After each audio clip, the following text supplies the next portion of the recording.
నేను అబ్జర్వ్ చేసిందైతే చాలా మీటింగుల నుంచి ఇద్దరు ఒకళ్ళనొకళ్ళు పొగుడుకుంటారు. అవును. హ్మ్. కాస్త ఎక్కువగా పవన్ పొగుడుతారు. హ్మ్. చంద్రబాబు నాయుడు కొంచెం తక్కువ పొగుడుతారు. అవును. ఇప్పుడు రోజు పెరిగే కొద్దీ అది గోదావరి జిల్లాలు కదా!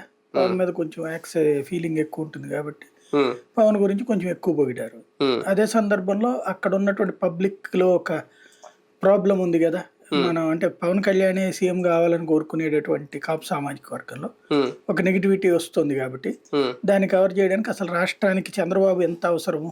హ్మ్. ఆయన 40 ఏళ్ల అనుభవం, అవును. ఆయనంతటి మహానుభావుడు రాష్ట్రానికి ఉండడం వల్ల అసలు రాష్ట్రంలో ప్రజలందరూ బ్రతుకుతున్నారు కాబట్టి, హ్మ్. అలాంటి వాళ్ళు బ్రతకాలంటే జగన్ అనేటువంటి రాక్షసుడు వచ్చి చెడగొడుతున్నాడు కాబట్టి, దాన్ని కాపాడేటటువంటి సేవియర్ పాత్ర హ్మ్. ప్రస్తుతం పవన్ కళ్యాణ్‌ది కాబట్టి, అందుకోసం నేను త్యాగం చేస్తున్నానని చెప్పడం. హ్మ్. కన్విన్స్ చేయడం అంతే. హ్మ్. హ్మ్. అంటే ఎందుకు తగ్గాల్సొచ్చింది కూడా ఆయన చెప్పడం వల్ల మొత్తం బాబు గారి కోసం, లేదంటే ప్రజల కోసం ఇప్పుడున్న పరిస్థితుల్లో నేను తగ్గకపోతే ఇంకా రాష్ట్రం ఏదో అయిపోద్ది అన్నట్టుగానే ఆయన మాటలున్నాయి పదే పదే. అంటే అది జన సైనికులకి ఏమన్నా ఒక సంకేతం ఇచ్చారా? అంటే బేసిక్‌గా పబ్లిక్‌లో ఒక చర్చ నడుస్తా ఉండాలి. హ్మ్.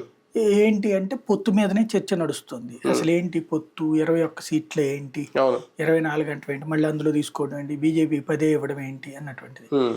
దాన్నంతటిని గూడా ఇప్పుడు ఆయా పార్టీల్లో అసంతృప్తి ఉంటుంది. ప్లస్ ఆయా పార్టీ కార్యకర్తల్ని పక్కన పెడితే హ్మ్.